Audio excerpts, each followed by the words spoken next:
Hello everyone, नमस्कार। मेरा नाम है प्रभाष कुमार। मैं आपको पढ़ा रहा हूँ यूपीएससी मैथमेटिक्स ऑप्शनल कैलकुलस का लेक्चर नंबर ये है 15 और इस लेक्चर में हम लोग देख रहे हैं ट्रांसफॉर्मेशन ऑफ इक्वेशंस। पिछले लेक्चर से लेक्चर नंबर 10, 11, 12, 13 ये 4 लेक्चर्स जो मैंने बनाए हैं, ये लेक्चर्स को अटेंड करने के बाद आपका बेसिक काफ़ी बहुत ज़्यादा स्ट्रॉन्ग हो गया होगा। ये वाला लेक्चर लास्ट लेक्चर है, last lecture in a sense कि वो एक सेक्शन में है। इसके बाद बेसिक्स वगैरह बीच बीच में मैं ऐड ऑन करता ही रहूँगा।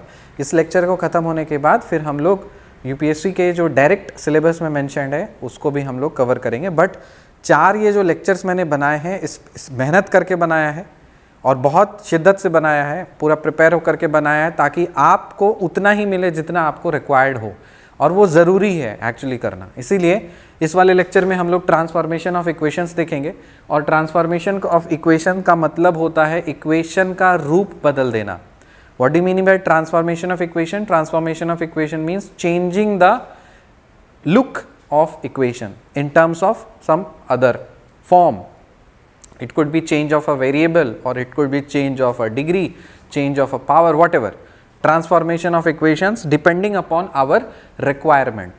See here, यहाँ पे देखो, to obtain an equation whose roots are reciprocal of the given equation is obtained by replacing x by 1 by x in the given equation. क्या करना है? मान लीजिए आपके पास एक इक्वेशन है और उस इक्वेशन का रूट्स आया 2, 3, 4, 3 डिग्री की इक्वेशन है और उसका रूट्स क्या आया 2, 3, 4। मान लीजिए मैं आपसे पूछूं कि एक ऐसा इक्वेशन बताओ जिसका रूट्स है 1/2, 1/3, 1/4। क्वेश्चन आया समझ में? और इसको दोनों वे में आप बोल सकते हो। पहला कि मैं आपसे इक्वेशन पूछ सकता हूँ, दूसरा कि इक्वेशन दे दिया और उसका आपको रूट निकालना है। क्लियर? फिर से सुनो, आपके पास अगर इक्वेशन है, मान लेते हैं 4 डिग्री इक्वेशन का, और उसके रूट्स हैं 2, 3, 4, 5। आपको मैंने बोला कि एक ऐसा इक्वेशन बताओ जिसका रूट्स है 1/2, 1/3, 1/4, 1/5। तो आप उसका इक्वेशन निकालना है। और द अदर वे राउंड कि आपको इक्वेशन दिया है और उसका रूट्स उसके रेसिप्रोकल चाहिए। ठीक, तो वो हम लोग देखेंगे एग्जाम्पल पे। तो रेसिप्रोकल समझ में आया, रूट्स का रेसिप्रोकल। आपको रिप्लेसमेंट क्या याद रखना है? x को रिप्लेस करके 1/x कर देना है। नेक्स्ट, यहाँ पे मैंने काफ़ी शॉर्ट फॉर्मेट में लिखा है कि अगर आपका जो कोई भी आपका ओल्ड रूट्स होगा और न्यू रूट्स अगर ओल्ड रूट्स का निगेटिव चाहिए तो उसके लिए रिप्लेसमेंट है कि आप x को हटा करके -x कर दो। यहाँ पे मैंने x क्यों लिया है? क्योंकि equation I am assuming it is in the form of x। अगर इक्वेशन y के फॉर्मेट में है तो ये सारी चीज़ें y के टर्म्स में आ जाएंगी। इक्वेशन अगर z के फॉर्मेट में है, L, P, Q, R, A whatever, उस हिसाब से ये एडजस्ट होता चला जाएगा। So for simplicity and for analysis we are assuming that your equation is in the form of x, variable x. So that is why in case of reciprocal आपको ये replacement करना है। in case कि अगर new roots old roots का negative चाहिए आपको तो फिर माइनस लगाना है। और यदि अगर नया रूट ओल्ड रूट का स्क्वायर चाहिए, कहने का मतलब मान लीजिए आपके पास ओल्ड रूट्स हैं 2, 3, 4, आपको जो नया इक्वेशन चाहिए उसके रूट्स होने चाहिए 2 का स्क्वायर, 3 का स्क्वायर, 4 का स्क्वायर, 2 का स्क्वायर, 3 का स्क्वायर, 4 का स्क्वायर, दैट इज 4, 9 और 16। तो उस केस में आपको इक्वेशन फॉर्म करने के लिए x को हटा करके रूट x डाल देना है। फिर देखो कि अगर न्यू रूट्स ओल्ड रूट्स का आपको क्यूब चाहिए, न्यू रूट्स जो है वो ओल्ड रूट्स का आपको क्यूब चाहिए, तो उसमें x को हटा करके x टू द पावर 1/3 का रिप्लेसमेंट लगा देना है। तो 1, 2, 3, 4 रूल्स आपको याद रखने हैं इस पर्टिकुलर केस के लिए। अब देखिए, form an equation whose roots are cubes of the roots of the equation this. अब इस क्वेश्चन को आप 2 तरीके से सॉल्व कर सकते हो। पहला तरीका है कि सबसे पहले आप इस इक्वेशन के रूट्स ही निकाल लो। मैं सॉल्व डिटेल में नहीं करूँगा, मैं ये आप पे छोड़ूंगा कि आप किस तरह से सॉल्व करते हो, मेरा काम है बस एनालिसिस कर देना, क्योंकि सॉल्व करना is a class 8th thing 9th thing, वो आपका काम है। मेरा पर्पस है कि इससे आप क्या एक्सट्रैक्ट कर सकते हो और उसको अपने रियल एनालिसिस में या कैलकुलस में आप किस तरह से यूटिलाइज कर सकते हो, मेरा वो उद्देश्य है। सॉल्व करना is your part, I am not going to do that. For that you contact class 8, 9, 10, 11, 12 student and they will solve it for you. Our purpose is to extract the things, utilize it for the UPSC mathematics optional exam. Understood? It should be very very clear to you. Question है, form an equation whose roots are cubes of the roots of the equation. मान लेते हैं ये एक cubic equation, मानने का क्या है, this is a cubic equation itself. So इसकी डिग्री कितनी है? Degree as you can see it is 3। How many total roots it can have? It can have 3 roots, 3 roots हो सकते हैं इसके। मान लेते हैं इसका रूट्स है अल्फा, बीटा, गामा। कहने का मतलब अगर x के जगह पे आप अल्फा रखते हो तो ये 0 होता है, बीटा रखते हो तो 0 होता है, गामा रखते हो तो 0 हो सकता है। ठीक है, अब नेचर ऑफ रूट्स पता कर लो तो कि इसके टोटल कितने पॉजिटिव रूट्स होंगे, कितने नहीं। अब देखो ये डेस्कार्टेस रूल ऑफ साइन से आपको आसान हो गया ना, that is why I am telling कि उसको आप यूज करना सीखो। क्यों? एक चीज को आपने सीख लिया और उस चीज को आप यूज नहीं कर पा रहे हो, it's a waste, totally a waste, कचड़ा। इसलिए आप जो पढ़ रहे हो उसको जब आप नंबर में कन्वर्ट नहीं कर पा रहे हो तो फिर वो पढ़ाई बेकार है फिर literally, if you are focusing for exam. There are 2 types of studies, one is for knowledge, one is for exam. As I told you, YouTube course is not for exam. Seriously मैं बता रहा हूं exam को कैसे होगा वो आपको convert करना है। मैं कोर्स बना रहा हूं नॉलेज के लिए, आपके डेप्थ को बढ़ाने के लिए। ठीक है, क्योंकि ये बहुत बड़ा कोर्स है, इतना कोर्स सीरियसली कोई 1 साल में पूरा भी नहीं कर पाएगा। उसको 2-3 साल लगेंगे बार बार पॉज वॉज करके कि तब जा करके उसका मैथ्स ऑप्शनल का कोर्स कंप्लीट होगा। ठीक है, और एग्जाम ओरिएंटेड कोर्स है जूम, वहाँ पे आपको अननेसेसरी चीज़ें नहीं करनी होती हैं, वहाँ पे क्वेश्चन ही बता देते हैं कि हाँ यही पढ़ो यही आएगा, एग्जैक्ट भी हो या सिमिलर हो उतना ही पढ़ो, उसमें से ही नंबर आपको मैक्सिमाइज करने हैं। अब आप पे डिपेंड करता है कि आप एग्जाम के लिए पढ़ रहे हो या नॉलेज के लिए पढ़ रहे हो। ठीक है, so it totally depends upon you, since it is an open platform and everyone from India and abroad is watching this lecture. So my agenda for making the lectures is to universalise it. It's not for कि मतलब एक particular क्या बोलता है ना कि exam focus. देखिए exam focused है बट इसके लिए भी रिक्वायरमेंट्स की ज़रूरत पड़ती है। ठीक है, अब कोर्स तो बन रहा है एक, अब इसमें जो मैथमेटिक्स ऑप्शनल है तो इसका जो कॉन्सेप्ट्स है ये आपके तो बीएससी में भी काम लगता है। ठीक है, अब बीएससी के लिए अलग कोर्स बनाओ, एमएससी के लिए अलग कोर्स बनाओ, मैथ्स के ऑप्शनल के लिए अलग कोर्स बनाओ, तो उसके लिए क्या है ना कि वो प्रैक्टिकली पॉसिबल नहीं है। I am a human being, तो जब मैं पढ़ा रहा हूँ किसी टॉपिक को you can utilise it for whatever exams you are preparing for और whichever year you are, जिसमें आप ग्रेजुएशन कर रहे हो, तो सबके लिए वैलिड है। टू ज़्यादा फोकस ऑप्शनल को ओरिएंटेशन रख करके बनाएंगे। Form an equation whose roots are cubes of the this, तो यहाँ पे alpha beta gamma are the 3 roots. Now let us find how many positive roots are there, how many negative roots are there. So for finding number of positive roots you need to find f of x, that is ax cube plus bx square plus cx plus d is equal to 0. Now it depends upon the values of this, obviously a b c d इसके values पे depend करेगा कि roots कैसा है। मान लीजिए d को मैं निगेटिव कर रहा हूँ, -3 ले रहा हूँ, तब चेंज हो जाएगा, +3 ले रहा हूँ तब चेंज हो जाएगा। और I am assuming, just I am assuming, let's say assumption, it's just an assumption and there are multiple assumptions that you can make. आपको बहुत assumptions आप बना सकते हो, आप पे डिपेंड करता है कि आप a को पॉजिटिव ले लो, b को निगेटिव ले लो, c को पॉजिटिव ले लो, d को निगेटिव ले लो, it totally depends upon you. What I am assuming is, let's say a I am considering as to be positive, B I am considering this as to be negative, C I am considering as to be negative and D I am considering this as to be positive. मेरा assumption ये है। अब क्योंकि ये एक numerical value तो है नहीं जो आप you will be absolute, ठीक है ना, it depends upon the values of A B C D. So this is our assumption. So based on this assumption, let us see how many positive roots this equation has, how many negative roots this equation has, how many imaginary roots this equation has, and we will find out what will be the equation of the new format. So according to this, number of sign changes बताइए, number of sign changes, कितना sign changes दिख रहा है आपको? ए positive है, positive से negative गया, एक साइन चेंज. फिर बी, ये बी निगेटिव है, निगेटिव से निगेटिव गया, कोई भी साइन चेंज नहीं हुआ. ये पॉजिटिव से निगेटिव आया, एक साइन चेंज हुआ.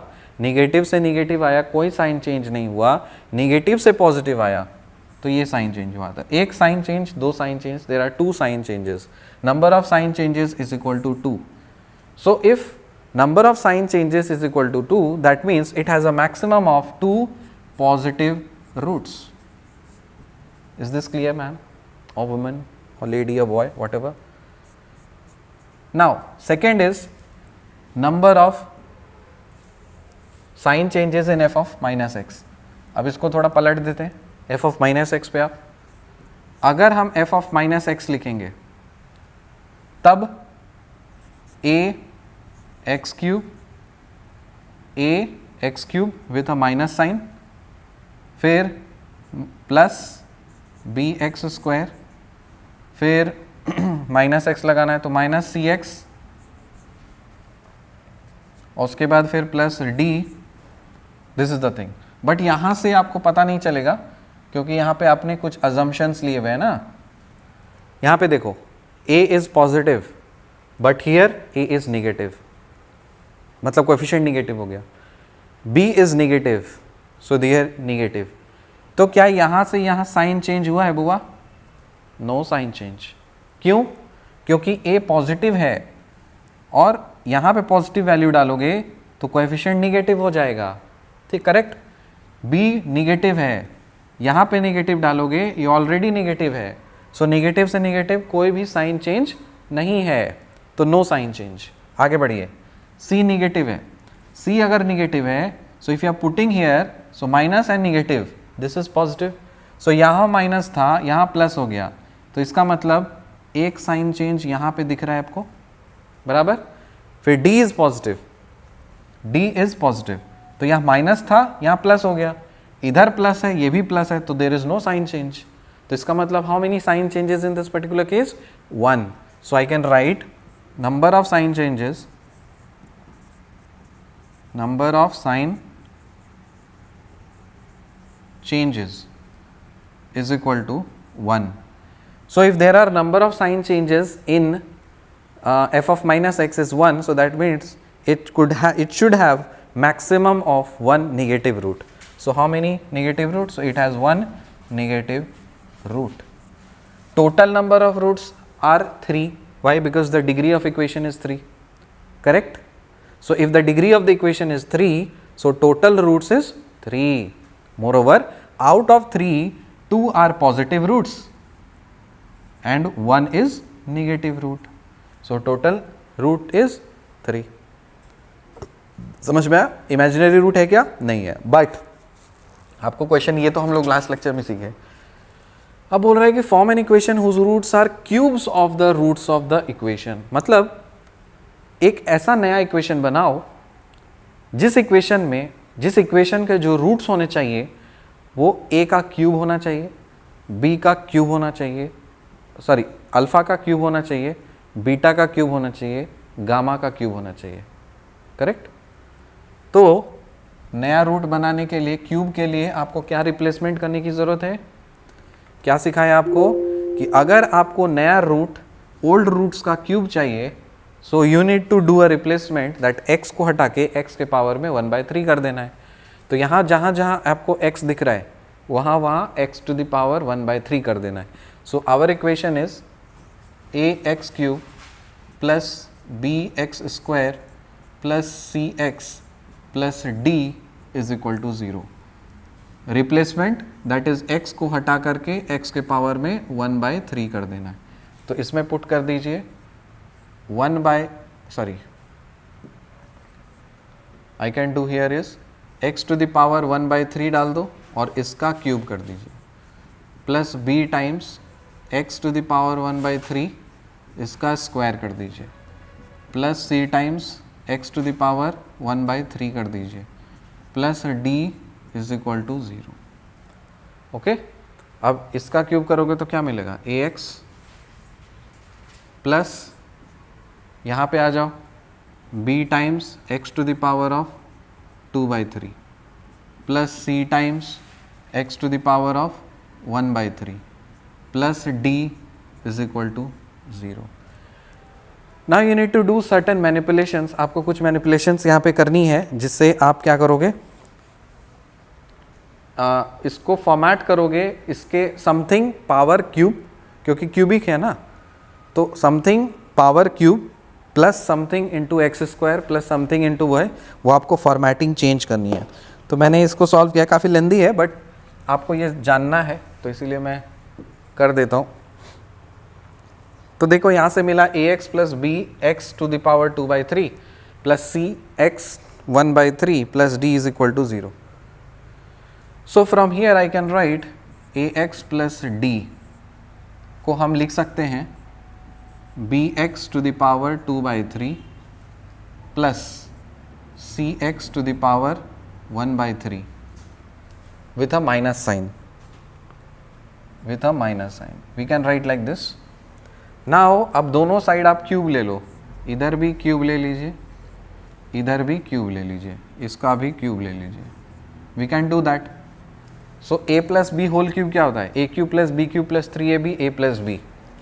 so this will be a cube plus b cube plus 3ab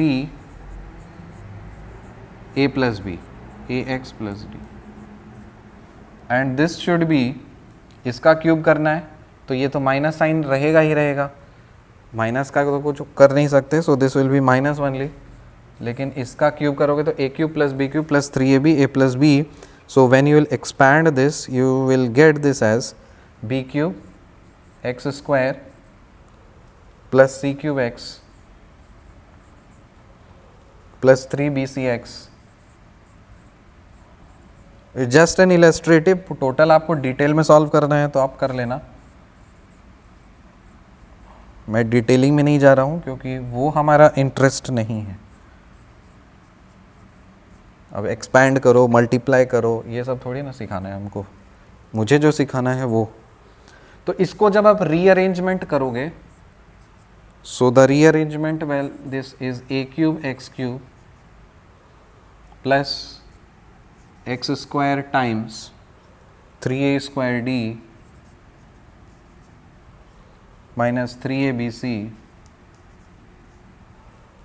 plus b cube plus x times 3ad square minus 3bcd plus c cube plus d cube is equal to 0. So this is actually the required equation that we are interested in। ये अब इसको use कैसे करना है आपका, देखो मैंने आपको ये डेरिवेशन है कि आप बस इसमें रिप्लेसमेंट करो, क्यूब करो, रीअरेंजमेंट करो। सो रीअरेंजमेंट यू कैन डू, उसमें तो कुछ सीखने का है नहीं, ये इंपॉर्टेंट है। मतलब यहाँ पे जो स्टैंडर्ड फॉर्मेट मैंने आपको दिया कि एक रूट है आपके पास में, एक क्यूबिक इक्वेशन का रूट है और उसका रूट है अल्फ़ा बीटा गामा, और एक ऐसा इक्वेशन आपको चाहिए जिसमें रूट्स होने चाहिए अल्फ़ा का क्यूब, बीटा का क्यूब, गामा का क्यूब।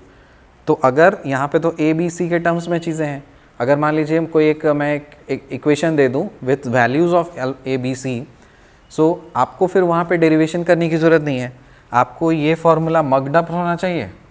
अगर ये फार्मूला आपके पास मग्ड अप है, मग्ड अप मतलब क्या होता है, मग्ड अप मतलब रटा हुआ, तो अगर आपके पास ये वाला फार्मूला रटा हुआ है, आपको बस वैल्यूज सब्सटीट्यूट कर देनी है, ए बी सी की वैल्यूज पुट कर दो, आपको इक्वेशन डायरेक्टली मिल जाएगा।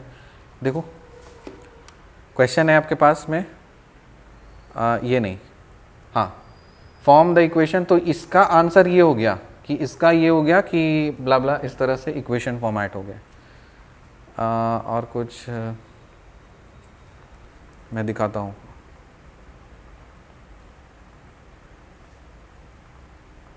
नहीं, वो क्वेश्चन लिखा नहीं है मैंने,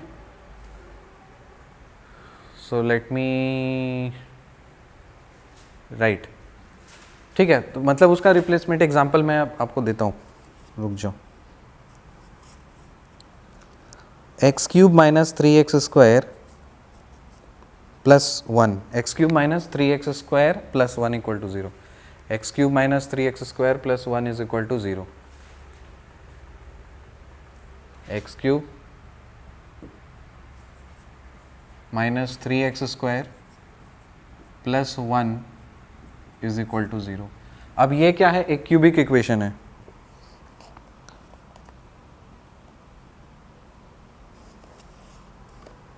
एक क्यूबिक इक्वेशन है। अब बिना रूट निकाले यहाँ पे आपको रूट्स की तो ज़रूरत है नहीं। आपको बोला कि इसका जो भी मर्जी, इसका कितने रूट्स निकलेंगे, अल्फ़ा बीटा गामा, ये ओल्ड इक्वेशन का रूट्स है। न्यू रूट्स आपको चाहिए, suppose new roots alpha square beta square gamma square, और पूछ रहा है कि अगर रूट्स मेरे ये हैं क्यूब, सॉरी स्क्वायर नहीं cube, alpha cube beta cube gamma cube, alpha cube beta cube gamma cube, समझ रहे हो ना क्या बोल रहा हूँ। तो अगर क्यूब है तो इसका इक्वेशन क्या होगा, what is the equation, what is the equation. Question आया समझ में? मैं एप्लीकेशन पार्ट बता रहा हूँ, फिर से बता रहा हूँ, this is not the lecture कि मैं सॉल्व करने बैठ जाऊँ, कोई मतलब नहीं है उसका। सॉल्व कराने के लिए मैं यहाँ नहीं बैठा हूँ। मेरा पर्पस है कि उसके आप एक्सट्रैक्ट कैसे निकाल सकते हो। तो क्योंकि ये सब एप्लीकेशन में आता है, डायरेक्ट क्वेश्चन नहीं आएंगे, लेकिन अगर सीरियसली कोई एक अच्छा जेन्युइन एक्सपीरियंस्ड प्रोफेसर ने अगर सेट किया करेंगे पेपर, तो मैं तो चाहता हूँ कि लेवल थोड़ा बढ़े, वरना सारा इजी क्वेश्चंस आकर के क्या है, क्वेश्चंस लेवल बढ़ेगा तो डेफिनेटली मेरे स्टूडेंट्स ज़्यादा उसको कर पाएंगे, क्योंकि मैं हमेशा फाउंडेशन पे वर्क करवाता हूँ। तो फिर क्या बोलते हैं ना, मार्केट में और ज़्यादा कॉम्पिटिटिवनेस बढ़ेगा कोचिंग में, फिर मज़ा आएगा। It should be that. So X cube minus 3x square plus 1 is equal to 0, 3 roots होंगे अल्फ़ा बीटा गामा, इसके क्यूब ले लीजिए और आपको बताना है कि अगर ये रूट्स हैं तो उसका इक्वेशन क्या होगा। ठीक है, तो कुछ करना नहीं है, मतलब आपको क्या बताया, x के हटा करके 1/3 पुट कर देना है और फिर रीअरेंजमेंट कर देना है, तो उसमें समय जाएगा। आपके पास ये फॉर्मूला रटा हुआ था, देखो ना, ये फॉर्मूला रटा हुआ है, पुट कर दो इसमें, a b c की वैल्यूज़ आपको पता है, आप डाल दो यहाँ पे। आपको रूट से मतलब ही नहीं है, कितना रूट है क्या रूट है उसकी वैल्यू से कोई मतलब ही नहीं है। So I am writing that standard format, उसके बाद फिर हम लोग इसमें सब्स्टिट्यूट करेंगे। सो इसका इक्वेशन है a cube X cube plus X square times 3a square d minus 3abc plus b cube plus x times 3ad square ad square minus 3bcd plus c cube plus d cube and this should be equal to 0। तो यहाँ पे बस ए B सी की values आपको substitute करनी है, आपका answer आ जाएगा। आपका टारगेट है कि वो इक्वेशन क्या है ना उसको निकालना। तो कंपेयर करो इससे बाबू, ए की वैल्यू कितनी है, ए की वैल्यू है 1, बी की वैल्यू है -3 और सी की वैल्यू है X cube plus B X square plus C X, C 0 है और डी है 1। ठीक, तो C जहाँ जहाँ दिखेगा वहाँ वहाँ हम उड़ा देंगे, जहाँ जहाँ दिखेगा वहाँ वहाँ हम उसको उड़ा देंगे। तो ये 0 हो गया, फिर C यहाँ दिखा ये 0 हो गया, C क्यूब दिखा ये 0 हो गया। सो फाइनली सब्स्टिट्यूशन से a cube X cube, a तो 1 है, so this is X cube आ गया। हाँ, फिर एक्स स्क्वायर टाइम्स 3 ये 1 हो गया, ये भी 1 हो गया, सो यहाँ पे 3 हो गया, और b क्यूब करना है तो इसका क्यूब करोगे, सो प्लस -3 का क्यूब करोगे तो 3 3 9 9 3 27, सो -27, ठीक है, प्लस x टाइम्स 3 1 हो गया, ये 1 का स्क्वायर तो ये 3 ही है, और d 1 है, so +1 is equal to 0. Now this is x cube plus X square. अब इसको करो तो 3 - 27, 27 - 3 is 24, -24, so -24 and then plus ये बन जाएगा 4x is equal to 0. So x cube -24x square plus 4x is equal to 0. I think 3x cube minus, I think something is missing, X square वाला term शायद छोड़ दिया मैंने. 3x 24x square, X cube minus 24x square plus 3x, इसमें 3x, ओह ओह ओह, यहाँ पे तो ये ब्रैकेट है ना, ऐसे नहीं कर सकते. यहाँ पे 3 है और +1 is equal to 0, so this is 3x + 1 is equal to 0, so this is +3x + 1 is equal to 0. Correct. So this is the equation. कहने का मतलब है एक्सट्रैक्ट क्या मिला कि ये अगर इक्वेशन है उसका रूट अल्फा बीटा गामा आएगा. ये इक्वेशन अगर सॉल्व करते हो तो इसका जो कुछ भी रूट्स है, इसका आया था उसका रूट्स इसका क्यूब हो जाएगा. ठीक है, ये एक्सट्रैक्ट आपको पता होना चाहिए. तो अगर आपको रिलेशन पता है तो कितना भी क्वेश्चन कॉम्प्लिकेट क्यों ना कर दे, you will be able to handle it out. समझ में आ रहा है. सो ये था. अब आगे बढ़ते हैं. तो ये कॉन्सेप्ट आपको समझ में आ गया. मेरे पास देखो ये चीज़ है कि मैं सॉल्व नहीं कराऊंगा, ऑलरेडी हम लोगों ने ये सब चीज़ सीखा है, उससे एक्सट्रैक्ट लेने की कोशिश करो. ट्रांसफॉर्मेशन ऑफ इक्वेशंस, इसमें हम लोगों ने देखा कि अगर आपको रूट्स रेसिप्रोकल चाहिए, दिस इज द रिप्लेसमेंट. अगर आपको नया रूट ओल्ड रूट का निगेटिव चाहिए, दिस इज द रिप्लेसमेंट. अगर आपको नया रूट ओल्ड रूट का स्क्वायर चाहिए, दिस इज द रिप्लेसमेंट. अगर आपको नया रूट ओल्ड रूट का क्यूब चाहिए, दिस इज द रिप्लेसमेंट. ठीक है, ये कंडीशंस हैं. उस हिसाब से ये करने से क्या मिलेगा, ये करने से आपको नया इक्वेशन मिलेगा, जो हम लोगों ने अभी देख लिया यहाँ पे. ठीक है, अब आगे बढ़ते हैं. क्वेश्चन मैंने भले ही लिखा है सॉल्व करने के लिए, given roots are in harmonic progression. Harmonic progression का मतलब क्या होता है, रेसिप्रोकल. इनडायरेक्टली बोल रहा है. तो आपको सबसे पहले ये सॉल्व करने के लिए बोल रहा है कि given roots are in harmonic progression. ये सॉल्व करना है, given roots are in harmonic progression. तो इसका जो रूट्स है ना वो हार्मोनिक प्रोग्रेशन में है. हार्मोनिक प्रोग्रेशन का मतलब क्या होता है. हार्मोनिक प्रोग्रेशन, अर्थमेटिक प्रोग्रेशन पता है, ज्योमेट्रिक प्रोग्रेशन पता है, हार्मोनिक प्रोग्रेशन पता है. तो अब जाओ, गो बैक टू, कब पढ़ाते हैं क्लास, आई थिंक 6 में ही पढ़ाना शुरू कर देते हैं मे बी. मैंने तो काफ़ी 8 9 में, हाँ 8 9 में शायद सीखा था. अभी 6 में भी पढ़ाते होंगे. तो क्लास 6 के बच्चे को पकड़ो, पूछो हार्मोनिक प्रोग्रेशन क्या होता है और रिप्लेसमेंट करो और इसको सॉल्व करो. सो this is your homework question. आप इसका प्लीज़ आंसर कमेंट सेक्शन में डाल देना. सीख ही लियो ना, you are proud of yourself. आपको सब कुछ पता है, इतना बेसिक्स क्यों पढ़ाते हो. तो अगर आपको पता है तो ठीक है, अपनी स्मार्टनेस दिखाइए, सॉल्व करिए, आंसर डालिए. सिंपल सा बात है, मैं क्यों बताऊँ. If alpha beta gamma be the roots, मैं स्टैंडर्ड क्वेश्चंस दे रहा हूँ कि इसका एप्लीकेशन पार्ट इंपॉर्टेंट है भाई. डायरेक्ट क्वेश्चन नहीं आएगा. मैंने तो स्टार्टिंग में बोल दिया, यूट्यूब में जितने क्वेश्चंस कराऊंगा यूपीएससी एग्ज़ाम में नहीं आएगा, और नहीं आना भी चाहिए. वो जूम में आएगा, सीरियसली जूम में आएगा, क्योंकि नब्स पकड़ लिया है मैंने. क्या पढ़ाने से क्वेश्चन आता है, क्या नहीं पढ़ाना है. ठीक, तो YouTube is only for your ज्ञान. और एक बार आपने ज्ञान अर्जित कर लिया, डेप्थ हो गई, तो एग्जैक्ट क्वेश्चन आपको नहीं भी मिले तो फिर भी तो बना दोगे ना. सीरियसली बात है.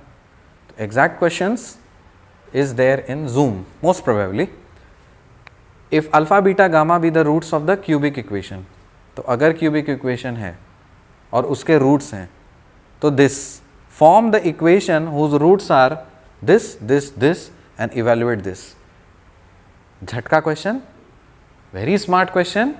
If you have capability and caliber and if you have already focused on your basics, solve this. Solve this. आपको आटे दाल का भाव पता चल जाएगा कि बेसिक क्वेश्चंस छोड़ देने के बाद क्या हालत होती है. तो बताइए, आप पहले इसको सॉल्व करिए और बताइए कैसा आपका नेचर फील आ रहा है. फ्रस्ट्रेशन फील हो रहा है या इजीली बन जा रहा है. I want the feedback. Reciprocal equation क्या होता है? एक ऐसा इक्वेशन जो कि अगर आप x को हटा करके 1/x डालते हो, even then there is no change in the equation. Such equations are called reciprocal equations. So इसमें तीन रिजल्ट्स हैं जो आपको याद रखनी है. पहला रिजल्ट है कि a reciprocal equation of an odd degree, odd degree समझ में आ रहा है? odd degree जैसे power 3, power 5, highest degree power 3, 5, 7 odd powers वाले. तो वैसा इक्वेशन अगर है जिसका coefficient having coefficients of the terms equidistant from the beginning and end equal, beginning और end से equidistant distance पे है इसके सारे coefficients, so it has root -1. तो उस केस में जो रूट होगा वो -1 होगा. मतलब उसके पास एक रूट -1 है. अगर मान लीजिए डिग्री 3 है, 3 में से एक रूट -1 होगा. ये कहने का मतलब ये नहीं कि सिर्फ -1 ही होगा. अरे 3 डिग्री है तो ऑब्वियसली 3 रूट्स होंगे ना, तो तीनों कैसे ये होंगे? तो इसमें 3 में से एक रूट आपको बोल रहा है -1 होगा. फिर बोल रहा है a reciprocal equation of an odd degree having coefficients of the terms equidistant from the beginning and and equal but opposite in sign. वहाँ पे साइन सेम है लेकिन यहाँ पे साइन ऑपोजिट है. तब उस केस में उसके पास रूट 1 होगा. तीसरा रिजल्ट है कि a reciprocal equation of an even degree having coefficient of terms equidistant from beginning and and equal but opposite in sign. Such an equation has 2 roots 1 and -1. अंतर क्या है? Odd degree even degree. ठीक, odd degree even degree. तो यदि अगर आपका even degree है और बिगिनिंग और एंड से कोएफिशिएंट का डिस्टेंस सेम है तो उसके 2 रूट्स होंगे 1 एंड -1. पहले तो नेचर चेक करो कि ये कौन सा डिग्री है, ऑड है या इवन है. ऑड है, इवन है? ऑड है. ऑड है तो कौन वाला ऑड है? Having coefficients of the terms equidistant from beginning and end equal. Coefficients of terms equidistant from beginning and end equal. और यहाँ पे coefficients of terms equidistant from beginning and end equal but opposite in sign. यहाँ पे देखो, इधर ध्यान दो. इसका क्या बोलोगे? इसको सॉल्व करना है आपको. 6x power 5. 1 सेकेंड, मैंने क्वेश्चन, यस, देखो यहाँ पे ये स्टेटमेंट पढ़ो. ऑड डिग्री है तो इसका मतलब इसी दोनों में से कुछ ना कुछ होगा. Coefficients of the term equidistant from beginning and and. Beginning and and का मतलब घटते हुए क्रम में चीज़ें हैं, कोई भी मिसिंग नहीं होना चाहिए. अगर कोई मिसिंग है तो उसको 0 इंटू कुछ कर दो. तो 5 है, 4 है, 3 है, 2 है, 1 है, 0 है. यहाँ कुछ नहीं है तो x की पावर 0 है ना. ठीक, ये एक अच्छा फॉर्मेट है, बीच में कोई टर्म मिसिंग नहीं है. ठीक, तो बिगिनिंग और एंड के तो बोले यहाँ से शुरुआत की हमने, यहाँ पे ख़त्म किया हमने. तो इसका जो कोएफिशिएंट है और इसका जो कोएफिशिएंट है, ध्यान दो तो गौर करो. यहाँ पे x5 का कोएफिशिएंट है 6 x पावर 0 का कोएफिशिएंट है -6। तो इक्वल हुआ या अनइक्वल हुआ? अनइक्वल ही हुआ, but equal and opposite in sign बोल सकते हैं। तो यहाँ 6 है, यहाँ -6 है। समझ में आ रहा है? सेकेंड में आ जाओ, सेकेंड सीढ़ी पे x4 का कोएफिशिएंट है -41, x का कोएफिशिएंट है 41, equal and opposite in sign. इसका कोएफिशिएंट है पॉजिटिव, इसका कोएफिशिएंट है negative. 97 -96, equal and opposite in sign. तो कौन से केस में था equal and opposite in sign? यहाँ पे सिर्फ इक्वल बोला है, यहाँ पे equal but opposite in sign. यहाँ पे क्या है? Equal but opposite in sign. तो इसके पास क्या रूट होना चाहिए? 1 रूट होना चाहिए, है कि नहीं? इसके पास क्या रूट होना चाहिए? It has root 1। तो एक तो रूट हमें पता चल गया x = 1 है, इसमें तो कोई बात ही नहीं है, इसमें तो कोई डाउट ही नहीं है। क्लियर? बाबू मेरे इसमें टोटल रूट्स कितना होगा? इसकी डिग्री कितनी है? 5 है। तो 5 रूट हो गए, 5 रूट में से एक रूट पता चल गया, बचे रह गए 4। तो अगर एक हमने निकाल लिया है तो बाकी भी तो निकल ही जाएंगे। तो देखो ये सब जो रिजल्ट्स हमने सीखा वो कितना हेल्प आ रहा है इस तरह के बड़े बड़े पॉलिनोमियल्स को सॉल्व करने के लिए, वरना आप सॉल्व कर पाते? नहीं कर पाते। ये सब रिजल्ट्स आपको पता होना चाहिए, ठीक है? तो यहाँ पे ध्यान दीजिए, इस चीज़ में यदि आप ये वैलिड किसके लिए है? ये वैलिड है रेसिप्रोकल इक्वेशन के लिए। रेसिप्रोकल इक्वेशन का मतलब है इसमें x के जगह पे 1/x डालोगे ना, सेम इक्वेशन मिलेगा। करके देख लेना। So this is a reciprocal equation. Moreover if you are considering the coefficients are equal and opposite sign, equal opposite in sign, equal opposite in sign. So in that case we have some standard result that it has got x = 1. अब देखो हर चीज़ तो solve करना possible है नहीं। अब इसी चीज़ को मैं 13 लिख दूँ, प्लस कर दूँ, अनइक्वल रैंडम दे दूँ, तो उसके लिए तो अलग अलग तरीके मेथड हैं। लेकिन अगर कुछ स्टैंडर्ड चीज़ें हैं तो डेफिनेटली हम क्यों ना उस रिज़ल्ट को यूज़ करें। सपोज़ आपके एग्ज़ाम में यही ऐसा दे दिया, ठीक, आपको आता अगर होगा स्टैंडर्ड रिज़ल्ट तो टाइम सेव करोगे अपना, रिज़ल्ट पता होगा, क्विकली बनेगा कि नहीं बनेगा। अब मान लो हम कुछ रैंडम दे दिए, ठीक है, मान लो यही आया लेकिन आपको ये रिज़ल्ट नहीं पता है, आप ये रैंडम रिज़ल्ट नहीं जानते हो, सॉरी स्टैंडर्ड रिज़ल्ट नहीं जानते हो, तो क्या हो जाएगा फिर? आप अननेसेसरी टाइम वेस्ट करोगे। 2 कैंडिडेट है जिसको ये पता है, जिसने मेरा लेक्चर देखा है, सीखा है, और कोई एक ऐसा स्टूडेंट है जिसको नहीं पता ये, तो कौन सॉल्व कर लेगा जल्दी से? ऑब्वियसली जिसने लेक्चर देखा है। तो इसीलिए कुछ कुछ स्टैंडर्ड चीज़ें होती हैं, उसको पकड़ के रखनी पड़ती हैं। अब मान लो कोई रैंडम चीज़ आ गया तो उसका तो कुछ कर नहीं सकते ना, उसके लिए तो वही प्रोसीजर लगाना पड़ेगा जो सब लगा पाएंगे, ठीक है। तो इसलिए हमें मैक्सिमम तीर होनी चाहिए अपने कमान में, ताकि अगर कुछ भी चीज़ को भेदना है तो ये ख़त्म ना हो, वरना भेदते भेदते चले जाएंगे, ख़त्म होते चले जाएगा, फिर you will be out of that battle और war. Total number of roots कितने हो गए?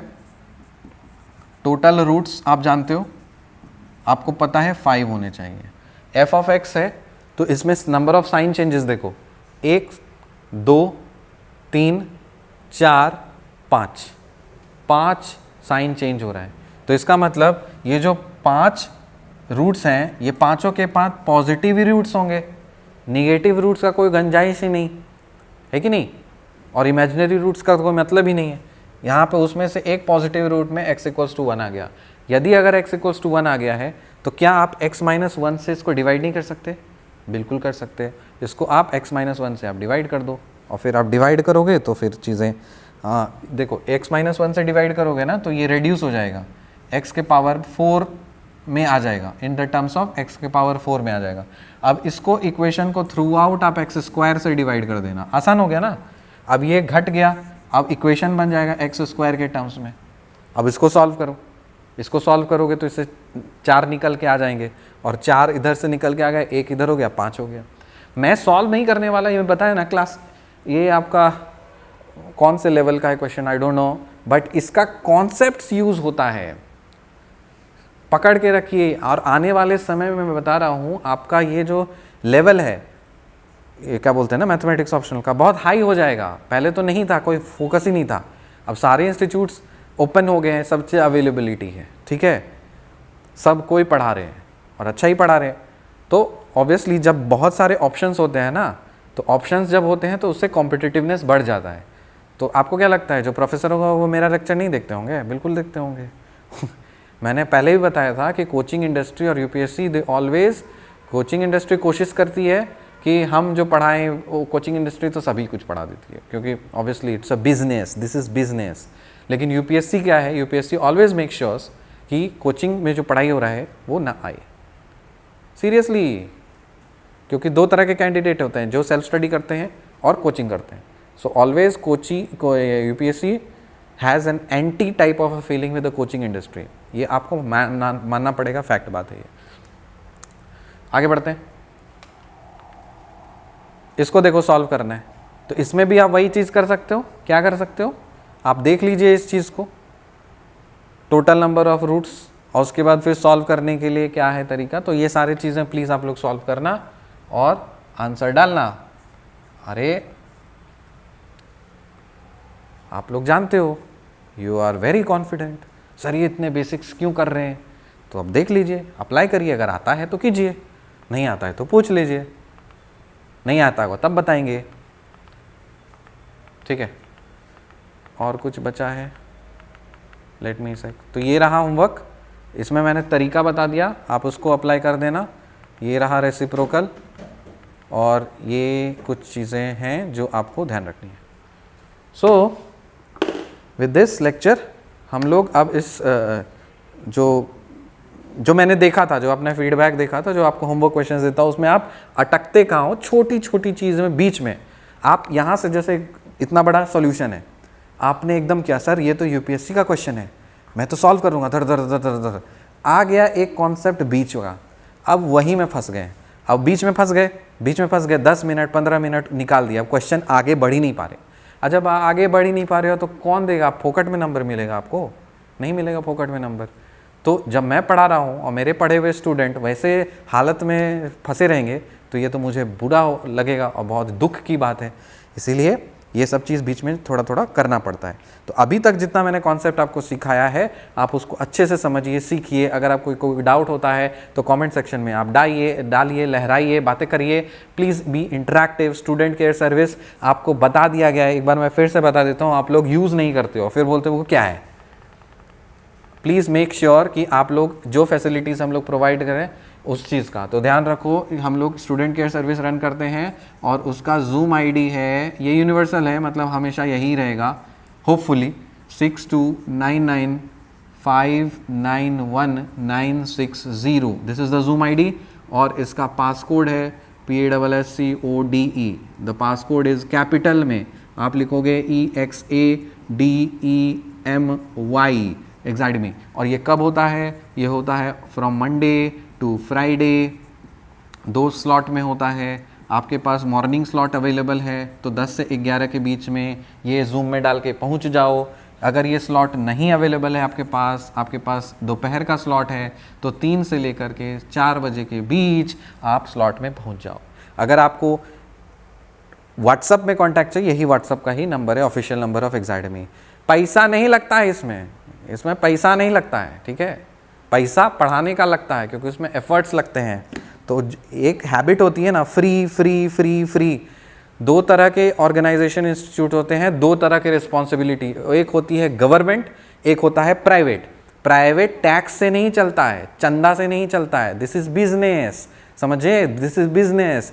प्राइवेट आप लोग करते क्या हो, प्राइवेट ऑर्गेनाइजेशंस के पास जाते हो, फ्री में दे दो, फ्री में दे दो, सब चीज़ फ्री में दे दो। अरे ऐसा नहीं होता। गवर्नमेंट के पास जाओ, गवर्नमेंट को बोलो give me free education, give me free health, क्योंकि वो आपके मेहनत के टैक्स से पैसे चलता है। सैलरी जो मिलती है ना वो टैक्स से मिलती है। यहाँ पे सैलरी मेहनत करके अर्न करना पड़ता है, प्रॉफिट से मिलता है। Understand this difference. यूपीएससी के एग्जाम की तैयारी कर रहे हो और ये बेसिक डिफरेंस आपको नहीं पता है तो जहालियत है, फिर सीरियसली जहालियत है। Understand this difference. There are two types of organisations, one is governmental organisations, one is private organisations. Private organisations are for profit making, this is business. Government is not business. If any government is telling you that we don't provide free education, that means government is fooling you around. So government duty is welfare. आपका welfare के लिए काम होता है, इसलिए government से जाकर के बोलिए give me free education. Private organization पे जाइए नहीं, क्योंकि यहाँ पे लोग मेहनत करते हैं and people are being paid. Time is money. Understand this. Economics पढ़े हो तो इतना बेसिक जानकारी तो पता ही होगा, ठीक है। तो ये सब चीज़ थोड़ा आप ध्यान रखिए, मेक यूज ऑफ दिस। कोई भी डाउट वगैरह आता है तो प्लीज़ पूछा करिए, contact us, be interactive and always stay happy. See you in the next lecture. Till then bye and take care.